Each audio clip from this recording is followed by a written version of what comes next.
The pregnant widow stood barefoot on the auction block with dust clinging to her ankles and the weight of every nightmare pressing against the swell of her belly.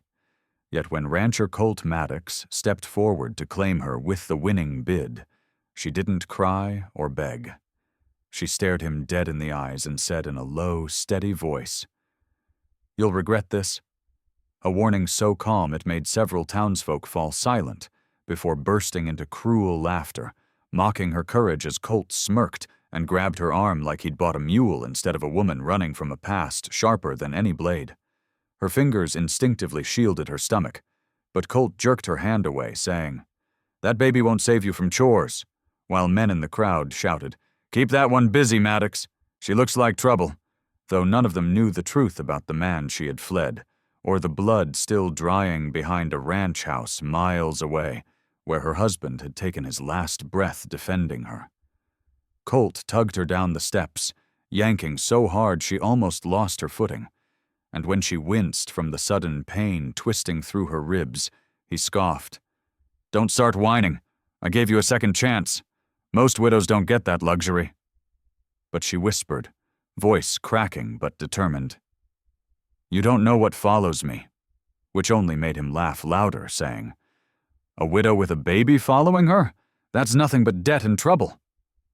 She shook her head fiercely, breath trembling, eyes darting toward the ridge beyond the auction yard, where a shadow stood so still only someone searching for it would notice.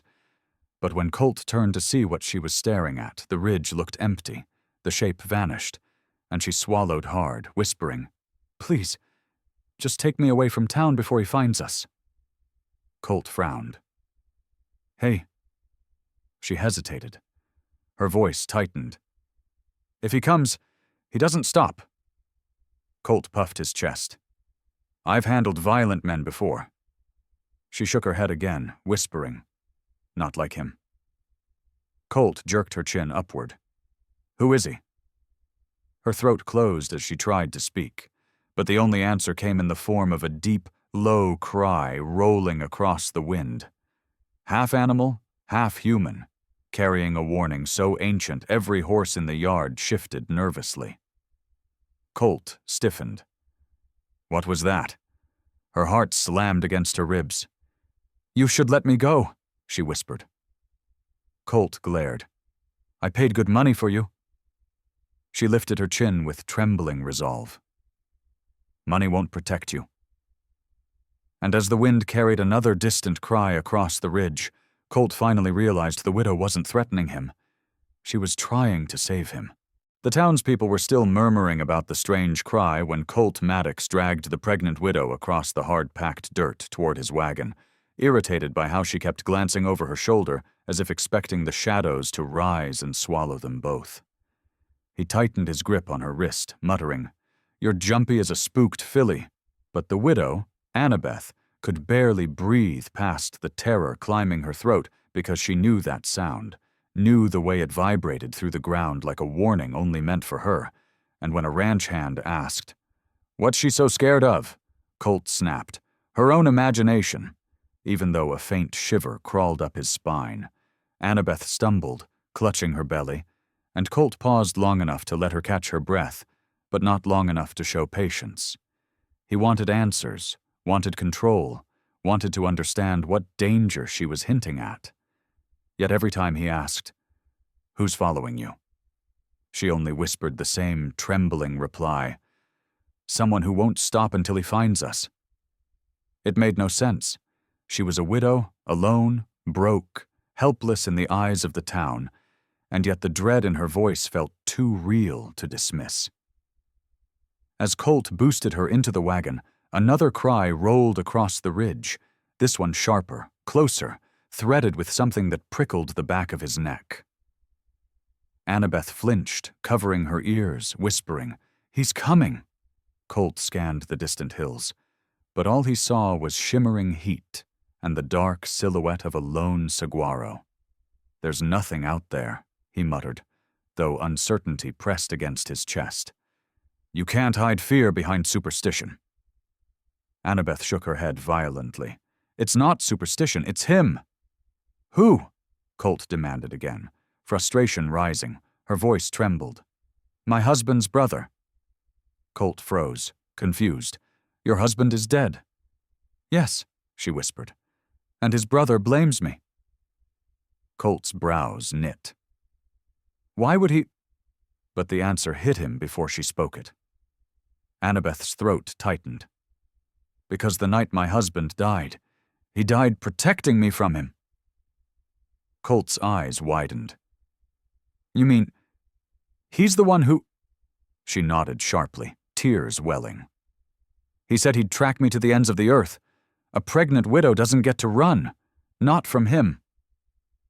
Colt felt something shift inside him. A flicker of protectiveness or pride, he couldn't tell. But before he could ask another question, a shape appeared on the ridge, tall and unmoving, outlined by the fading sun. Annabeth gasped, grabbing Colt's arm with white-knuckled intensity. "That's him!" Colt blinked. "You can't even see his face from here." "I don't need to," she whispered. "I know the way he stands." The figure lifted something, a staff, a spear, or maybe just a length of wood. But the motion was too deliberate, too practiced, too threatening to be a trick of the light. Colt felt his pulse quicken. "We need to move." Annabeth nodded frantically.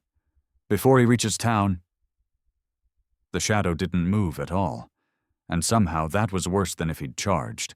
Colt snapped the reins hard enough to jolt the mule into motion, the wagon rattling over the ruts as Annabeth clutched the wooden seat with one hand and her belly with the other, every bump sending a spike of fear through her chest because the figure on the ridge still hadn't moved, still hadn't stepped forward, still hadn't revealed a face. Because he didn't need to. She knew that stillness, that way of watching, that cold patience like a hunter who had already chosen his prey. And Colt kept glancing over his shoulder, muttering curses under his breath as if the silence pressing down on them was heavier than the evening heat. "You're telling me your brother-in-law killed your husband?" Colt demanded. Annabeth shook her head quickly, whispering, "No, my husband fought him off, but he didn't survive the wounds." Colt tightened his grip on the reins, as if instinctively preparing for a fight he didn't understand. "And the brother blames you?" She nodded. "He said I made his brother weak, that marriage softened him, that a woman should never change a warrior." The bitterness in her voice was sharp enough to cut. "He told me a wife should fear her husband, or fear the man who replaces him." Colt exhaled slowly, muttering, "Damn." Annabeth's breath hitched when another cry echoed across the plains. This one lower, almost a growl braided with grief or rage, she couldn't tell. Colt slapped the reins again, pushing the mule faster, but Annabeth grabbed his sleeve desperately. "Don't go toward the canyon road. He knows those trails. He'll cut us off." Colt swore under his breath. "Woman, you're telling me a single man's gonna shut down 3 miles of open land?" "He isn't a single man," Annabeth whispered. "He's Apache." Colt's jaw clenched, because suddenly everything made sense. The silent shadow, the hunting stillness, the cry carried on the wind. "You're telling me an Apache warrior is following you?" She nodded. "Not following. Claiming." Cold slid down Colt's spine. "Claiming what?"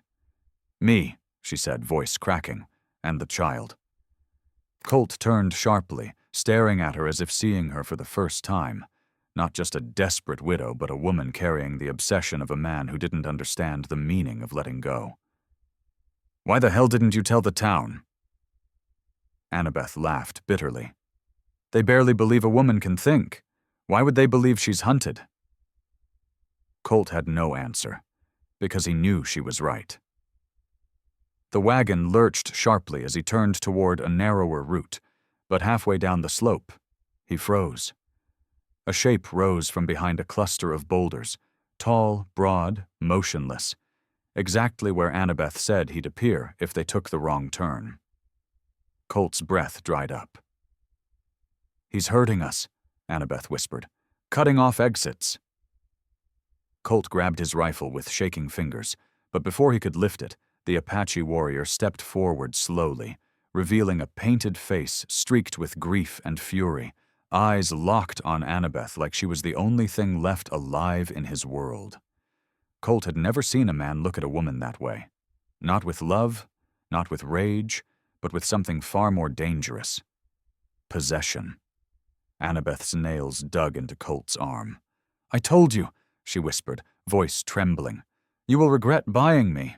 The Apache warrior took one slow step down the slope, his silhouette sharpening against the dying sun, and Colt felt the mule freeze beneath the reins, as if the animal understood danger long before its handler did. Annabeth's breath came in shaky bursts, her fingers digging into Colt's sleeve as she whispered, "Don't move! Don't challenge him! Don't lift your rifle!" But Colt already had the weapon half raised out of instinct, only to feel her tug it down with surprising strength, fueled by terror. "He won't strike first unless you do," she breathed, though her voice trembled with the knowledge that this rule applied to most warriors, not to the one who hunted her. The man's face came fully into view now, paint streaked in bands of ash gray and dried vermilion across his cheekbones, his black hair braided tight with bone fragments and river beads, and his stare, hard, unblinking, fixed not on Colt, not on the rifle, but on Annabeth, as if Colt were nothing more than a piece of dust between a predator and its mark. Colt swallowed. "You said he was your husband's brother," he muttered. "You didn't say he was this." Annabeth's voice cracked. "I told you. He believes I belong to him now."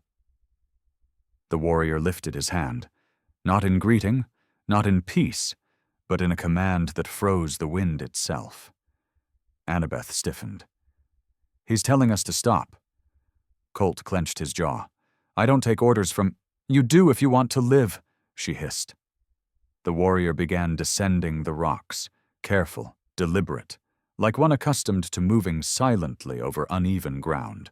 Colt held his breath when the man reached the road, stopping only a few paces from the wagon, his gaze finally shifting to Colt, hardening like stone. In accented but unmistakably firm English, he growled, "Step away from her." Colt tightened his grip on the reins. "I bought her fair." The warrior's eyes flashed with something cold and deadly. "You cannot buy what is not yours." Annabeth shook her head rapidly, tears streaking down her cheeks as she signed a warning in desperate, trembling motions. "Don't fight him. Don't fight him. He'll kill you first." Colt stared at her, stunned by the raw terror in her face. "If he thinks he can take what I paid good money to—" "He will take more than that," she choked. "He will take your life." The warrior stepped closer, and now Colt could see the truth in his eyes. This wasn't simple rage or tribal vengeance. This was grief twisted into obsession, a man who had lost a brother and decided Annabeth's fear was the only thing he had left to control. "You ran," the Apache said, eyes locked on her. "You disrespected his memory." Annabeth's hands curled over her belly. "He would have killed me. You know it." The warrior didn't blink. "Then you should have died with him." Colt felt the bottom of his stomach drop. "You're sick," he spat, and the warrior turned his stare on Colt with such chilling finality that Colt's voice died in his throat. "She returns with me," he said, "or blood follows you both." Annabeth gasped, clutching Colt's arm as the warrior reached for the tomahawk at his side, and Colt realized too late that buying a widow with $3 and a handshake wasn't salvation. It was a death sentence. Colt's pulse slammed against his ribs as the Apache warrior's hand closed around the carved handle of his tomahawk, lifting it slow enough to savor Colt's fear, yet sure enough that Annabeth let out a trembling cry and grabbed Colt's sleeve with both hands, pleading without words for him not to raise the rifle that would surely get him killed first. The mule stamped nervously, sensing the shift in the air, and Colt forced himself to breathe, as he realized the warrior wasn't bluffing, wasn't posturing, wasn't trying to scare him. This was a man who had already decided death was an acceptable ending, so long as the woman in the wagon did not escape his grasp again. "Put the weapon down," Colt muttered to himself, lowering the rifle inch by inch until the barrel pointed toward the dust, his pride screaming but his survival louder. The warrior's eyes flicked to the motion, then back to Annabeth with a coldness that made her shrink back against the wagon seat, one hand instinctively protecting her belly. "You ran from your place," the Apache said in a low, dangerous rasp. "You ran from the family who fed you, sheltered you, buried your husband." Annabeth's eyes burned with tears she had swallowed for too long. "I ran because you tried to take me," she whispered, voice breaking. "Because you said my life was already decided." The warrior took a step forward, jaw tightening. "Your husband's dying words were about you. He begged us to protect you." "No," she gasped, shaking her head violently. "He begged you to protect the child, not me, and you twisted his last breath into an excuse to own me." The warrior's nostrils flared. Colt watched the tension coil in his shoulders like a bowstring pulled too tight. "She's not going with you," Colt said, though his voice cracked with the weight of those words. The warrior didn't even spare him a full glance. "You bought a woman running from a grave," he growled. "You bought danger." Colt swallowed. "Maybe. But danger's already here, ain't it?" That flicker of defiance, small, ill-advised, but steady, made the warrior's expression sharpen. His fingers tightened around the tomahawk. "Leave the wagon," he ordered. "Leave the woman." Annabeth's breath came in gasps now, panic rising fast enough that she tasted iron on her tongue. "Colt, please," she whispered. "Don't make him angry." But Colt was already angry. Angry that he'd been dragged into this, angry at the fear twisting her face, angry at himself for caring. "You want her?" he snapped. "Come take her." The warrior moved so fast Colt barely saw it. One leap, one blur, one flash of steel. Annabeth screamed as Colt threw himself sideways, the tomahawk missing his head by inches and burying into the wagon rail with a sickening crack. Colt rolled in the dust, scrambling for the rifle he'd dropped. Annabeth cried out, "Stop!" The warrior froze at the sound of her voice, just long enough for Colt to snatch the rifle and aim it directly at his chest. Dust swirled, sweat dripped. No one breathed, and Colt Maddox, who never wanted a wife, never wanted a fight, never wanted a pregnant stranger's terror dumped in his lap, found himself growling through clenched teeth. "You want to drag her back to that grave you crawled out of? You'll go through me first." Colt's rifle trembled in his grip. Not from fear alone, but from the weight of the moment pressing down on him like a falling sky, because the Apache warrior didn't flinch, didn't blink, didn't even acknowledge the barrel aimed squarely at his chest. He simply stared at Colt with a cold, burning certainty. The kind of look a man wore when he had already accepted death as a fair trade for what he believed was owed. Annabeth's breaths came fast and shallow, her hands clutching her belly as if she could shield the unborn child from the violence hovering inches away. "Colt, please," she whispered, voice thin with terror, but neither man broke their stance. Dust spiraled around them in the dying light, and the mule stamped anxiously, as if waiting for the first gunshot to decide whether to flee or freeze. Colt tried to steady the rifle, tried to keep the barrel from shaking, but the warrior's unwavering calm made his own heartbeat sound like thunder in his ears. "You think that stick will stop me?" the Apache said, voice cold enough to turn bone to ice. Colt swallowed hard. "I know it'll slow you down." The warrior tilted his head slightly, as though observing an animal behaving outside its nature. "You bought her. You think that makes you brave?" "No," Colt snapped. "But she deserves someone who stands in front of danger, not behind her. Annabeth let out a tiny sob as the warrior stepped forward. Slow, deliberate, the tomahawk still embedded in the wagon rail like a silent promise of violence to come. "I will take her," he said, "and you will not stop me." Colt tightened his grip on the trigger. "You're not taking a woman who ran from you in fear. That ain't strength. That's sickness." The warrior's nostrils flared. "She was given to my family by marriage. She is the last piece of my brother left. Without her, his bloodline dies." Annabeth shook her head desperately, tears streaking her cheeks. "Your brother would never have wanted this. He died protecting me, protecting his child from you." The warrior's jaw tightened violently, grief flashing across his features like lightning before hardening into rage. "He died because you made him weak."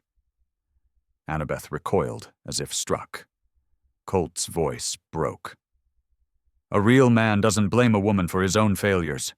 The warrior lunged with sudden fury, but Colt fired a warning shot into the ground, the explosion cracking through the air like a shockwave. The mule reared, Annabeth screamed, and the warrior halted mid-charge, eyes blazing. Warriors did not fear bullets, but they respected distance, and Colt had just drawn a line. Smoke drifted between them as Colt growled, "Try me again, and the next one won't miss." The warrior's chest rose and fell with controlled fury, but he didn't advance. Annabeth reached out with a trembling hand, gripping Colt's sleeve. "We can't win this," she whispered. But Colt shook his head. "Maybe not." Then he met the warrior's burning gaze. "But I'm not handing her over to a man who thinks fear is loyalty." Silence fell like a dropped stone. And in that silence, for the first time, the Apache warrior realized Colt Maddox wasn't just a rancher with a purchased widow. He was a man willing to die for her. The sun vanished behind the ridge, throwing the canyon road into a bruised purple twilight as Colt held his rifle steady, his breath harsh and uneven, while the Apache warrior stared back with a fury so controlled it felt colder than any open rage. Annabeth stood between them in trembling silence, her hands shaking as she pressed them to her belly, feeling the child kick with frightened jolts that made her desperation sharpen into something almost like courage. "Enough," she whispered, though her voice cracked under the strain, and when neither man moved, she raised her voice, trembling but stronger. "Enough!" Colt darted a glance toward her, startled. He hadn't heard that much strength from her since the auction stage. The warrior's eyes narrowed at her tone, at the way she stepped slightly in front of Colt, as if her frail body could shield him from harm. "Annabeth," Colt said quietly, "you don't need to—" "Yes," she interrupted, breath broken. "I do." The warrior took a step closer, and she lifted both hands, palms shaking but raised like a fragile barrier. "If you think taking me back will bring your brother peace," she said, tears filling her eyes, "you're wrong." The warrior's jaw clenched. "You dishonored him." "No," she whispered fiercely. "You did." He froze, eyes flashing. Annabeth swallowed hard and pushed on, each word scraping up her throat like glass. "Your brother didn't die because he was weak. He died because he tried to protect me from you. He died because you couldn't stand that he loved a woman more than he feared you." The warrior's breath hitched, so slight most men wouldn't notice, but Annabeth saw it. She saw the fracture in his control. She saw the wound he'd buried beneath aggression. "You twist his memory," he rasped. "No," she said, tears streaming now. "You twist his memory to justify owning me." Colt's voice was low. "She's right," the warrior snapped. Silence, but Colt didn't lower the rifle. "You want to be angry? Fine, but be angry at yourself. You pushed your brother into a fight he couldn't win." Annabeth nodded, voice trembling but steady. "He didn't die because he married me. He died because you wanted a world where no one chose their own path." The warrior's breath came heavier now, shoulders rising and falling as if each memory weighed him down. "He was supposed to stand with me," he said through clenched teeth. "He was supposed to fight beside me." "He did," Annabeth whispered. "He fought you to save his family." The warrior's throat worked in a stiff, painful swallow. Colt lowered the rifle an inch. Not much, but enough to show he was listening, not threatening. "You grieve him," Annabeth whispered. "I know that, but you are not honoring him by hurting what he died protecting." Her voice cracked, softer now. "If he could speak to you, he would beg you to let us live." A long, agonizing silence stretched across the road. The warrior's eyes glistened, not with weakness, but with a grief so sharp it nearly folded him. Annabeth didn't move. Colt didn't breathe. And for the first time since he appeared on the ridge, the Apache warrior looked less like a hunter, and more like a man mourning someone he could never get back. The Apache warrior's face twisted, not into mercy, but into something far more volatile, a grief so deep it curdled into rage the moment Annabeth's words scraped open the wound he had spent months trying to bury beneath vengeance. He staggered one step back as though her truth had struck him harder than any bullet, his breath coming sharp and uneven, his hand flexing dangerously near the handle of his tomahawk, and the shift in his stance made every nerve in Annabeth's body scream with instinctive fear. Colt saw it, too, the way the warrior's grief darkened rather than softened, and he raised the rifle again even though his arms shook with the weight of everything depending on this single standoff. "Don't," Annabeth whispered, grabbing Colt's sleeve. But her plea wasn't aimed at Colt. It was aimed at the man who had once been her brother-in-law, the man who had helped carry her dead husband to the burial ground, the man who now stood trembling between heartbreak and violence. "You dare speak of his memory?" the warrior rasped, voice breaking in a way Colt had never heard from a hardened Apache fighter. "You, who lived while he bled." Annabeth shook her head violently. "I begged him to run with me. I begged him to leave when you demanded he return to war. He protected me because he loved me. You punish me for that because you can't punish him." The warrior's nostrils flared with a desperate, wounded fury. "He should have stood with me," he growled. "He should have fought beside me." "He fought beside you his whole life," Annabeth cried, tears blurring her sight. "But he deserved a family. He deserved peace. He deserved a future that wasn't shaped by your decisions." The warrior's expression cracked, just enough for guilt to slip through, before hardening again like stone sealing a fracture. "His child," he whispered bitterly, eyes flicking to her belly with a pain so raw it almost made him sway. "The last piece of him." Annabeth covered her stomach protectively. "That child is not yours to claim. He died to keep us safe from you." That sentence broke something. Colt saw it happen, the way the warrior's grief snapped into pure, blinding fury, the kind that didn't think, didn't reason, didn't care about consequences. With a guttural cry, he ripped the tomahawk free from the wagon rail, the blade glinting with murderous resolve, and Colt barely had time to shove Annabeth behind him before the warrior lunged with terrifying speed. Colt fired. The shot missed by inches, kicking up a burst of dust beside the warrior's feet, but it was enough to slow him, enough for Colt to tackle him sideways as the tomahawk sliced through the air where Colt's neck had been a heartbeat earlier. Annabeth screamed, clutching her belly as the two men hit the ground in a violent, rolling struggle, Colt desperate, the warrior relentless, each strike, each gasp, each scrape of steel and grit echoing off the canyon walls like thunder. "Stop!" Annabeth begged, stumbling forward, but the fight only grew more brutal, the warrior fueled by a grief that made him unstoppable, and Colt driven by a protectiveness he didn't understand until tonight. Dust swirled, Blood smeared, breath tore from lungs, and Annabeth realized with a stabbing horror that unless she intervened, one of these men would die before the moon rose fully. Annabeth didn't think. Her body simply moved, driven by something primal and fierce as she stumbled toward the two men, locked in a violent tangle of limbs and dust, her breath tearing from her chest as Colt and the Apache warrior rolled dangerously close to a cluster of jagged rocks that could end either life with one unlucky strike. Colt's rifle had been knocked aside, the weapon spinning into the dirt as he grappled barehanded against a man stronger, faster, and fueled by months of festering grief.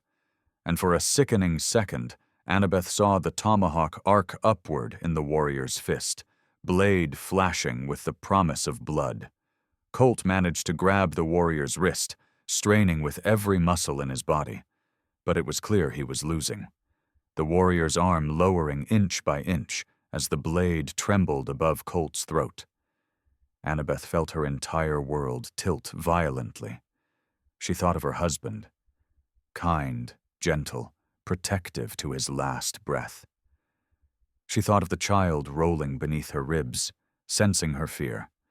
And she thought of how violence had shaped every step she had taken since the night her husband died. Something inside her snapped, not in fear, but in defiance. "Stop!" she screamed, louder than she had believed her voice capable of, the sound ripping raw from a throat silenced too long. Both men froze, not fully, not safely, but enough for the tomahawk's descent to halt for a heartbeat. Annabeth stumbled forward, nearly falling, but she threw herself between them anyway, her body shielding Colt as she spread her arms and stared at the warrior with tears streaming down her dusty cheeks. "If you want blood, take mine!" she cried. Colt's eyes widened. "Annabeth, don't—" But she didn't move. "You blame me for his death," she gasped, trembling violently. "Fine, I'll carry that. But I won't let you kill someone who tried to help me. Someone who stood between me and fear when no one else would." The warrior's chest heaved, his eyes wild, grief and fury twisting through him like battling storms. "Move," he rasped. "He stole what was left of my brother." "No," Annabeth whispered. "He saved what was left of me." Something flickered in the warrior's expression. Confusion, pain, disbelief. She pressed on, voice shaking but relentless. "If you kill him, that blood will stain this child's life too. Is that what you want? To turn the last piece of your brother into a symbol of murder?" The warrior's breath faltered. Annabeth took another trembling step forward, one hand on her belly, the other reaching out slowly, not pleading, but offering peace he had never allowed himself to consider. "He didn't die because he loved me," she whispered. "He died because he loved you both. He wanted a world where you survived together." The warrior's fingers loosened on the tomahawk handle. His breath cracked. His shoulders sagged beneath the weight of the grief he'd weaponized for too long. Annabeth's voice softened to a trembling whisper. "Please, let him rest." The warrior let out a ragged sound, a broken mix of grief and surrender, as the tomahawk slipped from his hand and hit the dirt with a dull, heavy thud. And for the first time since he stepped onto the ridge, death stepped back from the road. Dust slowly settled around them as the Apache warrior collapsed to his knees, his chest heaving with the weight of a grief he could no longer swallow. His hands hanging useless at his sides, while Annabeth stood trembling before him, one arm protectively wrapped around her belly, and the other wiping tears from her shaking chin. Colt remained half-propped against the earth behind her, coughing through the dirt in his throat, stunned by the fact he was somehow still alive. The warrior lifted his eyes, not with rage now, but with the hollow devastation of a man who had finally heard the truth he'd been running from. "I should have been there," he whispered, voice barely audible. "I should have protected him." Annabeth's sob cracked through the quiet. "You did," she whispered. "You fought beside him since you were boys. You carried him through battles. You held him when he took his last breath. But you didn't cause it, and you cannot fix it by breaking everything he loved." The warrior bowed his head, shoulders trembling as silent tears cut through the paint on his cheeks. Colt watched, unsure whether he was seeing strength or surrender. But something in the warrior's posture shifted, softening like stone, finally remembering how to be sand again. Annabeth knelt slowly, painfully, despite Colt's panicked, "Don't get too close," and she placed her hand gently over the warrior's fist. He flinched, as if her touch carried the echo of his brother's last warmth. "This child," she whispered, guiding his hand toward her belly, "is your brother's legacy, not your burden, not your weapon, not your revenge." His breath broke sharply as the movement beneath her skin tapped his palm. A small kick, soft but unmistakable. A sob tore from his throat, raw and unguarded. He feels like my brother," the warrior choked. "Strong, stubborn." Annabeth nodded through her tears. "He does, and he needs peace, not fear." Slowly, hesitantly, his hand closed protectively over hers. "I cannot raise him," he murmured. "I am not whole." "No one is," she whispered. "But you can still be his uncle. You can still honor your brother without hurting what he died for." The warrior exhaled a ragged breath, nodding once, as if a great battle inside him finally stilled. Colt pushed himself upright with a groan. "Well," he muttered, chest still burning, "are we done trying to kill each other?" The warrior looked at Colt for a long moment before extending a hand to help him stand. Colt hesitated, then accepted it, rising with a grimace. "I owe you my brother's life," the warrior said, "and my own strength back." Colt shook his head. "We owe each other nothing but the chance to start over." Annabeth watched them, trembling but relieved, and when both men turned to her, uncertain of what came next, she managed a fragile smile. "We protect this child together," she whispered. The warrior nodded solemnly. Colt tipped his hat in agreement. And as the moon rose high above the canyon, bathing the three of them in silver light, Annabeth realized she was no longer a hunted widow, no longer a possession, no longer alone. She had found the beginning of a new family forged from grief, courage, and the choice to lay down their weapons. If this story touched your spirit, share it so that the voices of the ancestors are never forgotten. Like and subscribe to Native American Tales, where every time we bring you another cinematic legend, where pain meets purpose,